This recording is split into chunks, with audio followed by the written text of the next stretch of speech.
Carl Jung documentou um fenômeno psicológico tão perturbador que ele o chamou de a inversão mais poderosa da dinâmica humana. Em seus arquivos clínicos de Zurique, ele observou pacientes que, após serem rejeitados, aplicaram princípios específicos que não apenas os libertaram emocionalmente, mas criaram algo inesperado.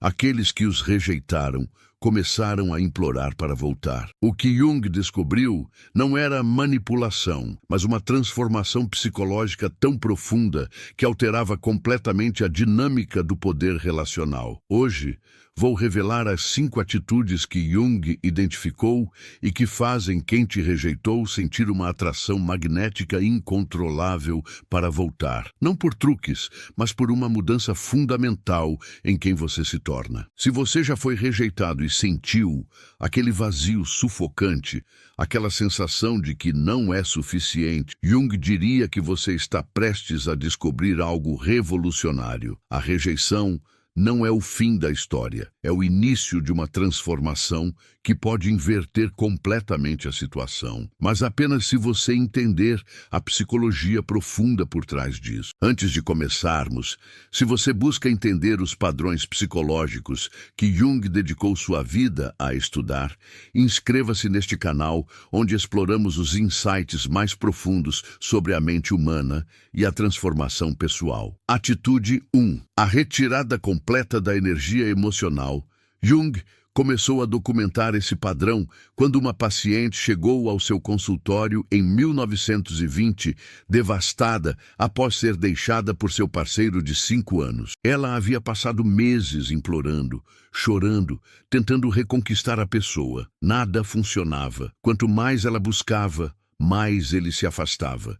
Jung percebeu algo crucial. A energia emocional flui como água. Quando você a derrama sobre alguém que a rejeita, ela simplesmente se dissipa. Mas quando você a retira completamente, cria um vácuo psicológico que a psique humana não consegue tolerar. Ele instruiu sua paciente a fazer algo contraintuitivo: parar completamente. Não apenas fisicamente, mas energeticamente.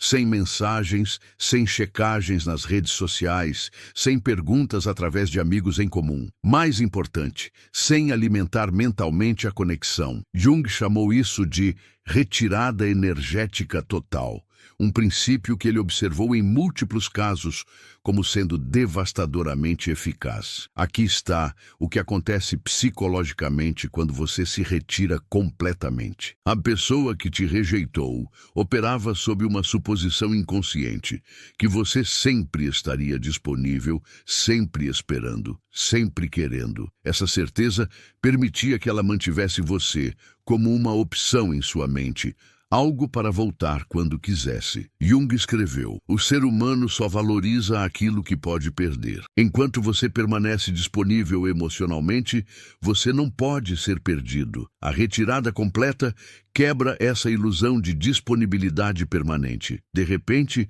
a pessoa se depara com uma ausência real. Não a ausência física que ela escolheu, mas uma ausência emocional e energética que você escolheu.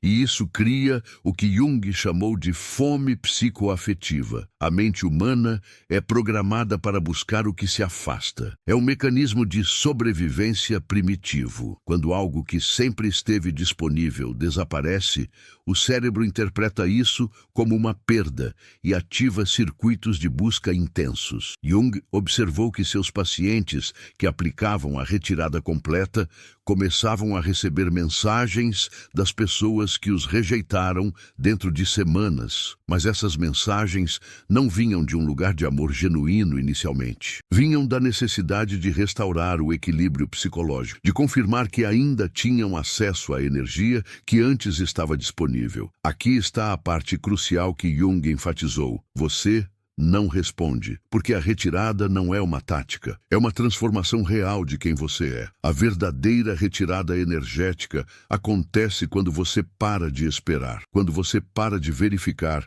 se a pessoa notou sua ausência. Quando você genuinamente redireciona sua energia vital para si mesmo.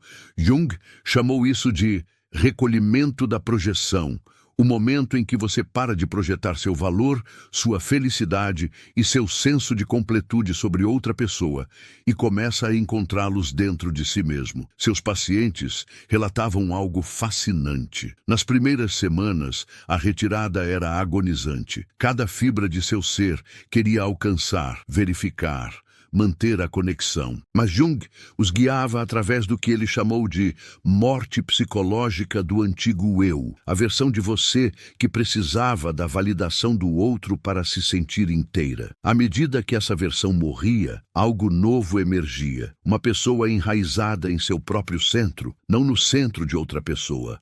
E foi precisamente nesse momento de transformação genuína que as pessoas que os rejeitaram começavam a sentir algo diferente. Não apenas a falta da energia deles, mas a percepção de que algo fundamental havia mudado. A pessoa que eles conheciam, que implorava e buscava, havia desaparecido completamente. E no lugar havia um estranho psicológico, alguém que eles não reconheciam mais. Isso criava o que Jung chamou de curiosidade compulsiva, o impulso irresistível de descobrir quem você se tornou. Atitude 2.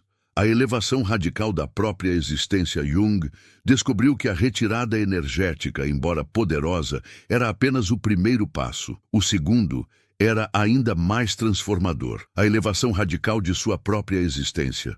Ele documentou isso extensivamente em um caso de 1925, onde um paciente havia sido deixado e, em vez de definhar, usou a rejeição como catalisador para reconstruir completamente sua vida. Jung escreveu: a psique humana é atraída pela vitalidade. Quando alguém te rejeita, eles esperam inconscientemente que você diminua, que sua luz se apague. Fazer o oposto, tornar-se mais vibrante, mais vivo, mais expansivo, viola suas expectativas de forma tão profunda que cria uma dissonância cognitiva insuportável. A elevação radical não é sobre aparências superficiais. Não é postar fotos nas redes sociais para fazer a pessoa sentir ciúmes. É uma transformação genuína da qualidade de sua existência.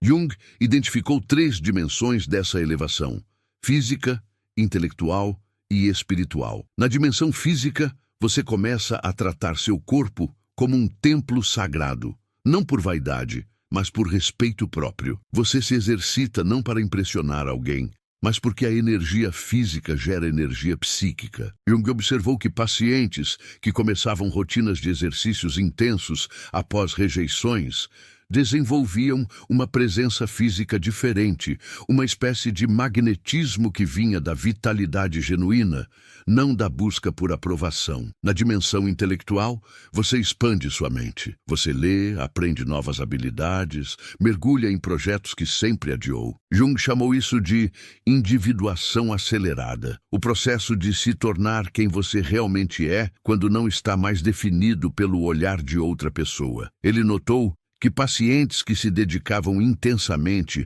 ao crescimento intelectual durante períodos pós-rejeição frequentemente alcançavam avanços profissionais e criativos significativos. Na dimensão espiritual, você se conecta com algo maior que você mesmo. Pode ser através da meditação, da natureza, da arte, da filosofia. O ponto é que você para de fazer de outra pessoa seu Deus e começa a tocar o divino dentro de si mesmo. Jung escreveu: quando um ser humano se conecta com sua própria profundidade espiritual, ele emana uma qualidade de presença que é irresistível para aqueles que o conheceram apenas em sua superfície. Aqui está o que acontece energeticamente quando você eleva radicalmente sua existência. Você começa a operar de uma frequência diferente.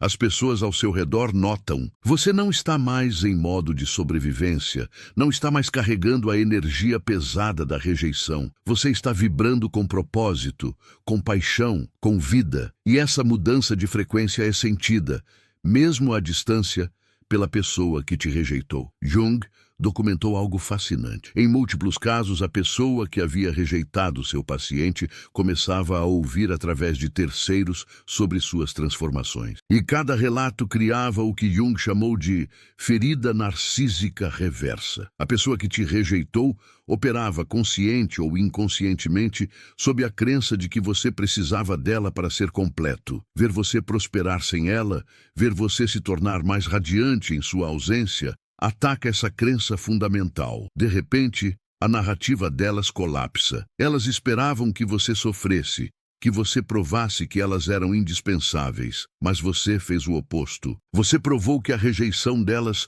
foi o melhor presente que você já recebeu, e isso cria uma inversão psicológica devastadora. Agora, são elas que começam a questionar: será que cometi um erro?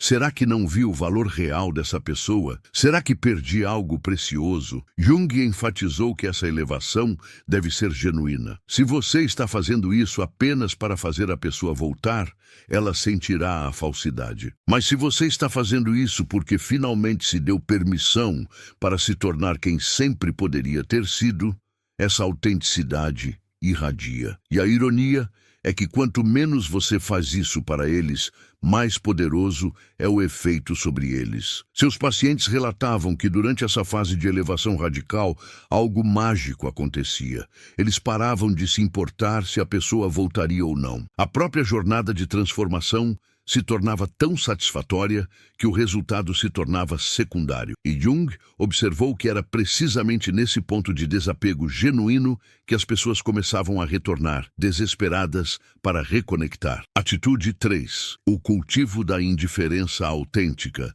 Jung considerava esta a atitude mais difícil e mais poderosa. O cultivo da indiferença autêntica. Não a indiferença como uma máscara. Não o fingimento de não se importar enquanto por dentro você arde de necessidade, mas a indiferença real, a liberdade psicológica genuína onde o retorno ou não da pessoa se torna verdadeiramente irrelevante para sua paz interior. Em 1928, Jung trabalhou com um paciente que havia sido abandonado após 10 anos de relacionamento. O homem passou meses em agonia, depois meses em raiva, depois aplicou a retirada energética e a elevação de sua existência. Mas ainda havia algo faltando. Ele ainda se importava demais. Ainda checava obsessivamente se a ex-parceira havia notado suas mudanças.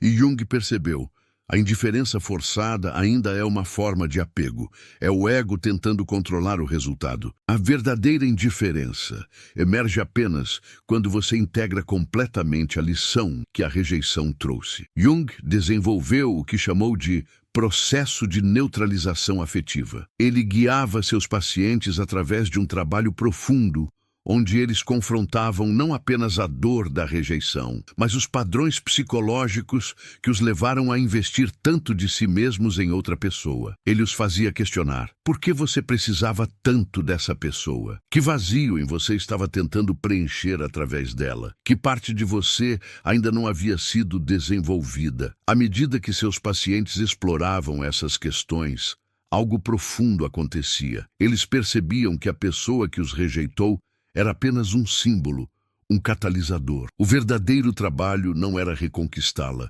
mas integrar as partes de si mesmos que haviam projetado sobre ela. Jung chamou isso de recolhimento das projeções, o processo de recuperar toda a energia psíquica que você havia investido em fazer de outra pessoa a fonte de sua completude. Quando essa integração acontecia, a indiferença autêntica emergia naturalmente. Não como uma estratégia, mas como um estado de ser. O paciente de Jung relatou: um dia acordei e percebi que havia esquecido de pensar nela. Não deliberadamente, mas genuinamente. E quando pensei nela depois, foi como pensar em um conhecido distante. A carga emocional havia desaparecido completamente. Aqui está o que Jung descobriu ser devastador para a pessoa que te rejeitou. Elas podem lidar com sua raiva. Elas podem lidar com sua tristeza. Elas podem até lidar com seu aparente movimento adiante.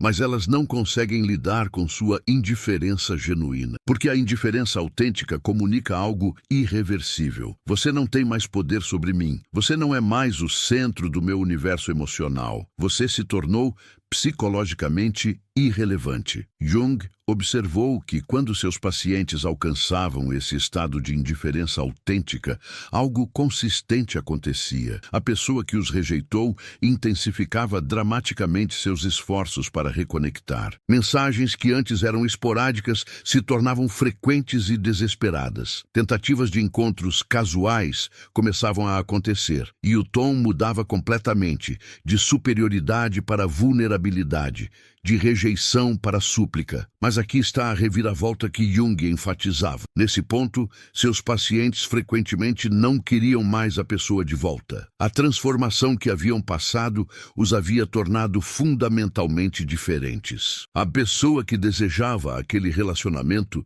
não existia mais, e a pessoa em que se tornaram tinha padrões completamente novos para o que aceitariam em suas vidas. Jung escreveu: "A maior vingança, se é que podemos chamá-la assim, não é fazer alguém te querer de volta. É evoluir a um ponto onde você genuinamente não precisa mais que eles te queiram. Nesse momento, você inverte completamente a dinâmica de poder, mas de uma forma que torna o poder irrelevante, porque você parou de jogar o jogo." A indiferença autêntica cria o que Jung chamou de inversão gravitacional psicológica. Antes, você orbitava ao redor da pessoa. Sua energia, sua atenção, seu valor próprio, tudo gravitava em direção a ela. Quando você cultiva a indiferença autêntica, você se torna seu próprio centro gravitacional. E, paradoxalmente, é isso que faz com que a pessoa comece a orbitar ao redor de você. Elas sentem a mudança em um nível visceral. Você não está mais disponível emocionalmente. Você se tornou o que elas perderam. Atitude 4. O estabelecimento de limites inquebráveis.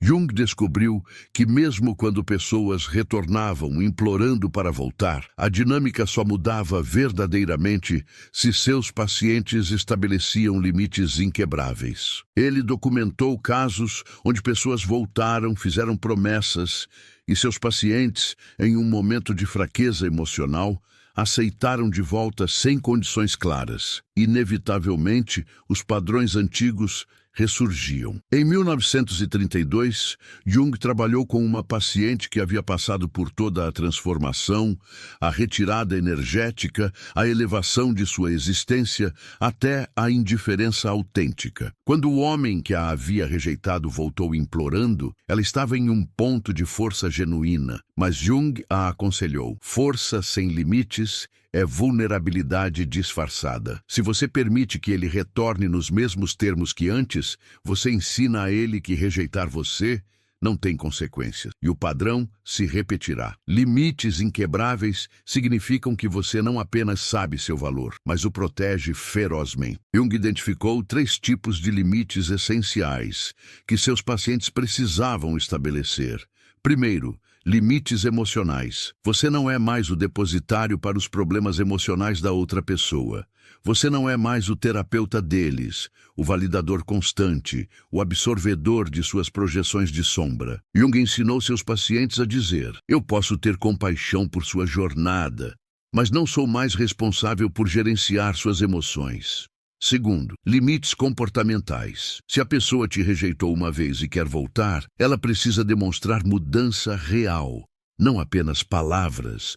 Jung era implacável sobre isso. Ele instruía seus pacientes a observar padrões de comportamento ao longo do tempo, não promessas feitas em momentos de pânico de perda. Ações sustentadas por meses revelam caráter. Palavras em momentos de desespero revelam apenas medo de perda. Terceiro, limites de reciprocidade. O relacionamento não pode mais operar no antigo modelo onde você dá excessivamente e a outra pessoa recebe passivamente. Jung observou que relacionamentos saudáveis funcionam em energia de troca equilibrada. Se a pessoa quer voltar, ela precisa demonstrar capacidade e disposição para dar no mesmo nível que recebe. Aqui está o que Jung descobriu ser revolucionário. Quando você estabelece esses limites com clareza e firmeza, uma de duas coisas acontece. Ou a pessoa se levanta para atendê-los, provando que sua transformação é genuína e criando a possibilidade de um relacionamento completamente novo e saudável. Ou ela não consegue atendê-los, revelando que seu retorno foi baseado em ego ferido e medo de perda, não em amor genuíno ou crescimento real. Jung escreveu: limites não são muros para manter as pessoas afastadas. São filtros para garantir que apenas aqueles que realmente te valorizam tenham acesso à sua energia vital. Uma pessoa que respeita seus limites te ama. Uma pessoa que os viola repetidamente ama apenas o que pode extrair de você. Seus pacientes relatavam que estabelecer limites inquebráveis era aterrorizante inicialmente. Havia o medo de que, ao fazer demandas, eles afastariam a pessoa novamente. Mas Jung os lembrava: se estabelecer limites saudáveis afasta alguém, essa pessoa nunca foi adequada para você. Você não perdeu amor. Você se protegeu de mais dor. O fascinante era observar como pessoas que realmente haviam crescido e mudado respondiam a limites. Elas os respeitavam, elas até as agradeciam, porque limites claros criam segurança psicológica. Quando ambas as pessoas em um relacionamento têm limites saudáveis, ninguém se perde no outro. Ambos permanecem indivíduos íntegros que escolhem se conectar, não pessoas quebradas tentando se completar através do outro. Jung observou que seus pacientes que mantinham limites inquebráveis, mesmo quando a pessoa retornava implorando, desenvolviam algo raro: respeito mútuo genuíno.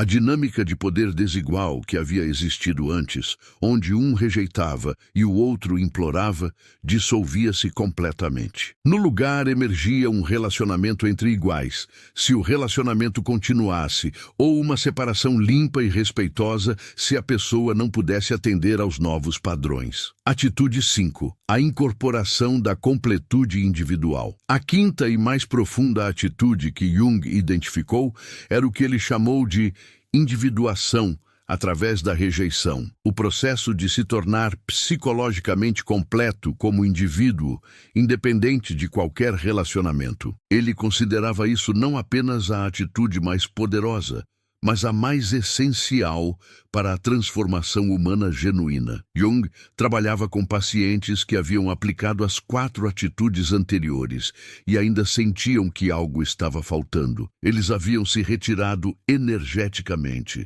elevado suas existências, cultivado indiferença autêntica e estabelecido limites claros. Mas Jung percebia que ainda havia uma sombra de incompletude, uma sensação sutil de que só seriam realmente inteiros se a pessoa voltasse. Ele desenvolveu o que chamou de protocolo de completude, um processo profundo onde o paciente confrontava a verdade mais difícil. Você nunca precisou dessa pessoa para ser completo. Você sempre foi completo. O relacionamento era um espelho, mostrando partes de você mesmo, mas essas partes sempre foram suas. A pessoa era apenas o catalisador, não a fonte. Jung guiava seus pacientes através de um trabalho de integração da sombra específico. Ele os fazia identificar todas as qualidades que admiravam na pessoa que os rejeitou. Então, fazia a pergunta devastadora: essas qualidades que você vê nela,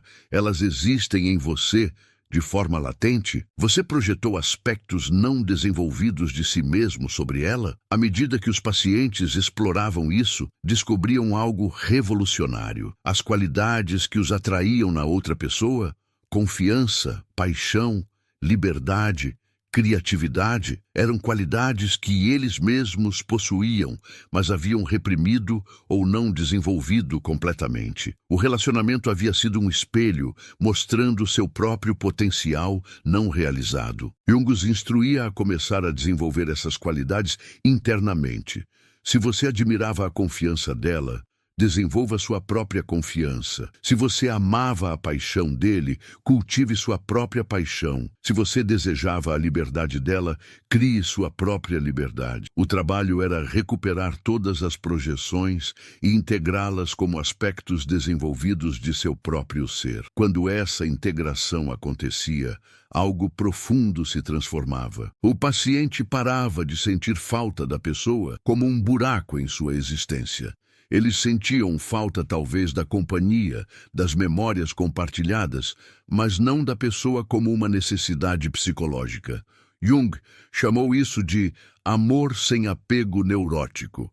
A capacidade de amar alguém sem precisar deles para sua completude psicológica. Aqui está o que Jung descobriu ser o efeito mais magnético de todos. Quando você se torna genuinamente completo como indivíduo, quando você desenvolve todas as qualidades que antes buscava fora de si mesmo, você emana uma qualidade de presença que é irresistível. Não porque você está tentando atrair alguém, mas porque completude psicológica é rara e magnética por natureza. A pessoa que te rejeitou sente essa mudança em um nível profundo. Quando ela te conheceu, você estava incompleto, buscando nela pedaços de si mesmo.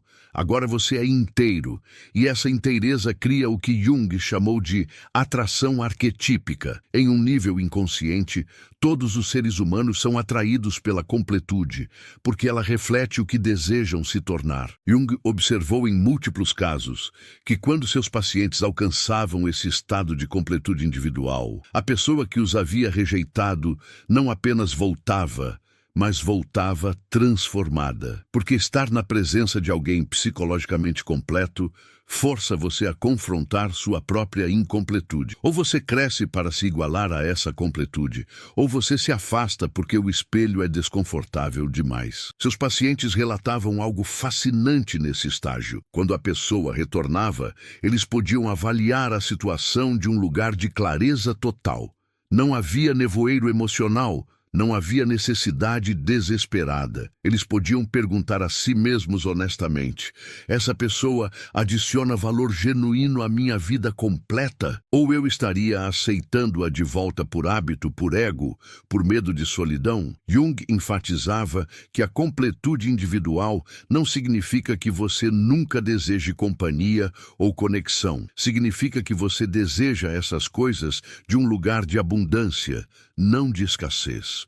Você não precisa de um relacionamento para se sentir inteiro. Você quer um relacionamento para compartilhar sua inteireza com alguém que também é inteiro. E essa, Jung descobriu, é a fundação do único tipo de relacionamento que realmente dura. Dois indivíduos completos que escolhem se conectar, não por necessidade, mas por desejo genuíno de compartilhar jornadas. Não é a fusão de duas metades quebradas tentando se tornar uma. É a união de dois inteiros, criando algo maior que a soma de suas partes. A síntese de Jung. Quando todos os cinco se alinham, Jung documentou que quando um paciente aplicava consistentemente todas as 5 atitudes, retirada energética completa, elevação radical da existência, indiferença autêntica, limites inquebráveis e completude individual, algo notável acontecia. A pessoa que os havia rejeitado não apenas voltava, mas voltava completamente transformada na maneira como os via e valorizava. Mas aqui está a reviravolta final que Jung enfatizava. Nesse ponto, frequentemente não importava mais. O paciente havia crescido tanto, transformado tão completamente, que a pessoa original e o relacionamento original não se encaixavam mais em quem eles se tornaram. Era como tentar vestir roupas de criança depois de se tornar adulto. Tecnicamente possível, mas fundamentalmente inadequado. Jung escreveu em suas notas finais sobre esses casos: o propósito da rejeição não é punição ou teste, é catálise. Ela força você a confrontar as partes de si mesmo que você havia negligenciado, a desenvolver as capacidades que você havia suprimido, a se tornar quem você sempre foi destinado a ser. A pessoa que te rejeitou é apenas o instrumento. O verdadeiro trabalho é seu. Seus pacientes que passaram por essa transformação completa relatavam algo profundo. Eles se tornavam gratos pela rejeição, não no sentido superficial de tudo acontece por uma razão, mas em um reconhecimento genuíno de que sem aquela dor específica, eles nunca teriam sido forçados a crescer daquela maneira específica. A rejeição foi o presente mais duro que já receberam. E quanto às pessoas que os rejeitaram e depois voltaram, alguns dos pacientes de Jung reconectaram, mas em relacionamentos completamente novos, fundados em bases radicalmente diferentes. Outros escolheram seguir em frente, reconhecendo que o relacionamento serviu seu propósito como catalisador, mas não era adequado para quem eles se tornaram. O ponto crucial que Jung queria que todos entendessem: essas 5 atitudes não são táticas para manipular alguém a voltar. São princípios de transformação psicológica que o libertam, independente de qualquer resultado específico. Se a pessoa volta e vocês criam algo novo e saudável juntos, beleza. Se ela não volta, ou você escolhe não reconectar, você ainda venceu porque se tornou completo. Jung concluiu seus estudos sobre esse fenômeno com uma observação poderosa. A ironia final da rejeição é que quando você a usa para se tornar completo, você frequentemente atrai de volta quem te rejeitou. Mas nesse ponto, você não precisa mais que ela volte para ser feliz. E esse é o único estado de ser de onde um relacionamento saudável pode emergir. Não de necessidade, mas de escolha. Não de incompletude, mas de abundância. Se você está passando por uma rejeição agora, Jung diria: não desperdice essa oportunidade de ouro. Use-a. Deixe-a te quebrar de todas as maneiras necessárias para que você possa se reconstruir mais forte. Aplique essas 5 atitudes, não como estratégias, mas como compromissos genuínos com sua própria evolução. E observe o que acontece, não apenas com a pessoa que te rejeitou, mas com você mesmo. A descoberta mais profunda de Jung sobre rejeição, ela não é o fim de você, é o nascimento de quem você sempre foi destinado a ser. E quando você abraça isso completamente, você se torna magnético de uma maneira que nenhuma estratégia ou manipulação poderia replicar. Você se torna autenticamente poderoso, e poder autêntico é irresistível. Se essas percepções de Jung ressoam com você, inscreva-se neste canal para mais explorações profundas sobre transformação psicológica e individuação, e assista ao próximo vídeo sobre como Jung entendia a sombra nos relacionamentos e por que confrontá-la é essencial para qualquer conexão genuína. Lembre-se, a rejeição que você está sentindo agora pode ser exatamente o catalisador que você precisava para se tornar quem você realmente é. Não desperdice essa dor. Use-a. Transforme-a, torne-se inabalável e observe como o mundo, incluindo quem te rejeitou, começa a se reorganizar ao redor de sua nova realidade. Nos vemos na próxima.